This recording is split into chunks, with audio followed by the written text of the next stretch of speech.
Good morning. It's great to see you this morning. We, as you know, thanks to our pirate and thanks to Laura's interview, I don't know where that pirate came from. I didn't realize we got pirates, and so I must have sailed up the Jubilee River or something, hopefully avoiding any mishaps. We're talking about treasure, but we're particularly talking about where do you belong? And I know this week is really exciting. A lot of fun things going to be happening this week. Do pray for Holiday Club, which starts on Wednesday, and we're on right through until next Sunday. But I think it's the same question. We're going to have lots of fun, but we're also going to be asking the children, their parents, where do you belong?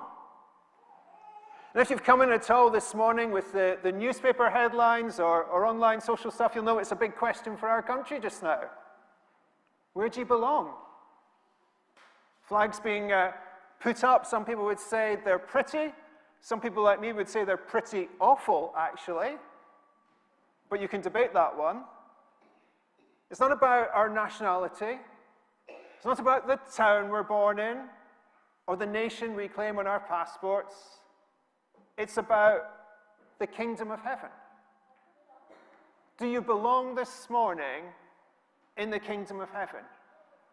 And Jesus' message is that all of us, regardless of our age, our nationality, our background, regardless of whether we're rich or poor or consider ourselves good or bad, we are welcome in the kingdom of heaven. And Jesus says the kingdom of heaven is not just like another idea like a nationality. It's not just like another idea like you belong to this team or that team. No, Jesus says the kingdom of heaven is so precious, so valuable, that when you discover it, you will give up everything else to be part of God's kingdom. Now, I wonder this morning, what is the most valuable and precious thing you can think of? Turn to somebody around you. If you know them, say good morning to them. If you don't know them, still say good morning to them and say, can you think of something really valuable and really precious? I'm going to give you 1 minute just to do that. Turn to somebody beside you. If you're sitting on your own, talk to yourself briefly for a moment. Something that's very valuable and precious.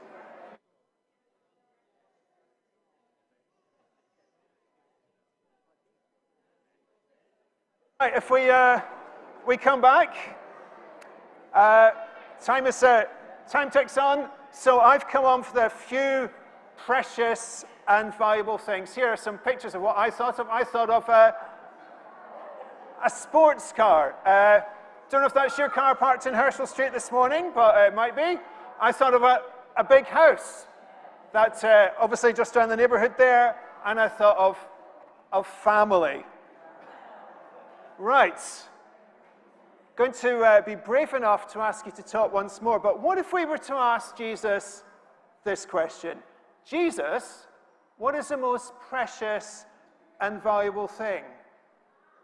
What do you think Jesus would answer? Why don't you turn to somebody beside you and say, this time it's not what I think is the most precious or valuable thing. What do you think Jesus would say? Have a little chat to somebody beside you. Give you 30 seconds for that. How would Jesus reply to the question, what's the most valuable and precious thing?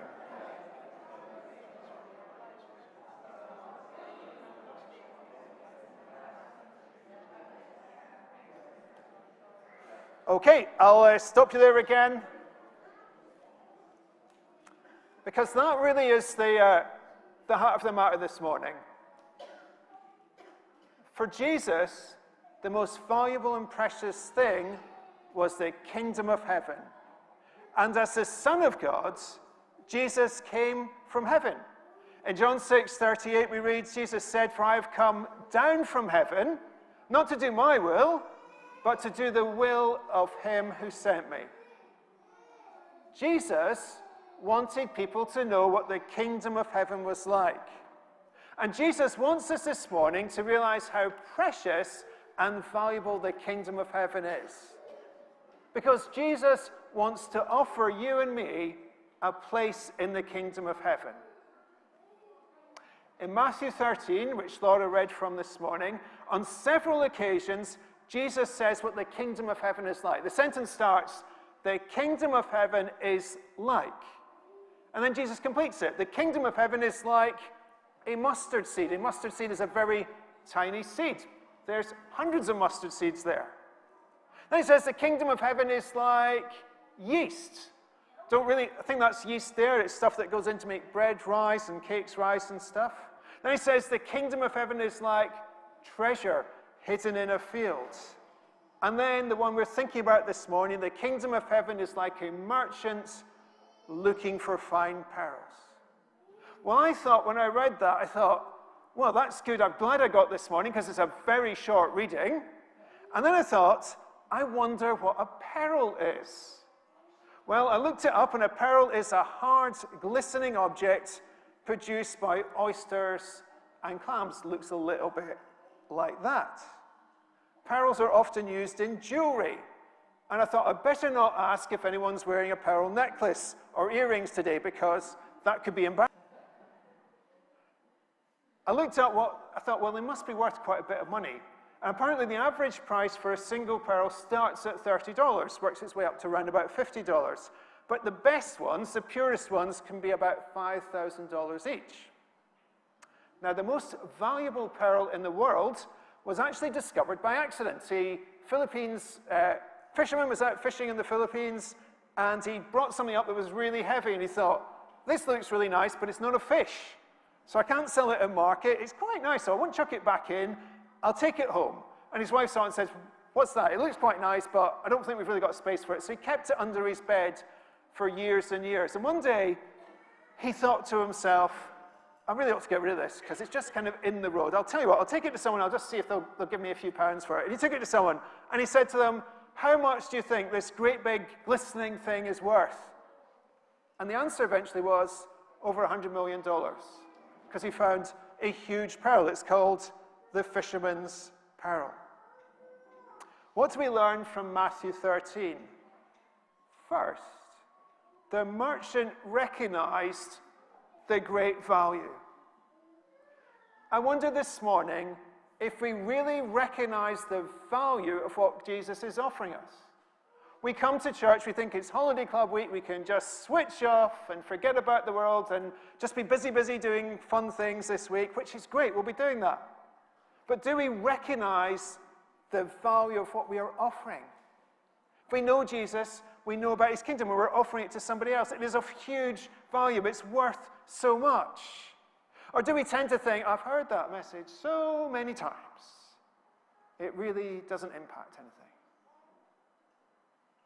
The message of the kingdom of heaven is here to change things. It's here to change us personally, and then when it's changed us, we should share that good news with others. It should be making a difference. It's got stuff to say into the problems of our world and the problems that each of us face. It is of such value. Do we recognize that? The merchant then made it his top priority. I wonder this morning if we make following Jesus our top priority. I know it's been holiday season just about coming to end. I know it's a bank holiday this weekend. Lots of nice things. But do we still make following Jesus our top priority, or do other things get in the way? The merchant made great sacrifices to get hold of this pearl. Are you and I prepared to make great sacrifices in order to follow Jesus? Children, do we nag our parents to come to church on Sundays? Will we nag our parents this week to come to holiday club if we're in primary age and age between 5 and 11 we're able to come? If you're an adult, do you nag yourself to come to church? Do you say, I really not to get up and make an effort to come to church and be with God's people? I'm missing something if I'm not here on a Sunday. I'm missing something if I'm not in a home group, which will be starting back in a few weeks. Jesus also offers us a place in the kingdom of heaven. In a few minutes, we've got a little activity that we're going to be doing that will help us remember what Jesus has done for us and discover how we can share with others. You know, Jesus offers us something far more precious than a pearl or treasure. He was only using it to illustrate something that was valuable to us.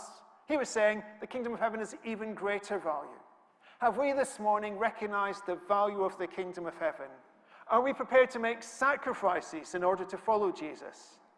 And when we find that treasure, when we find the good news that Jesus offers us, will we make the kingdom of heaven our first priority?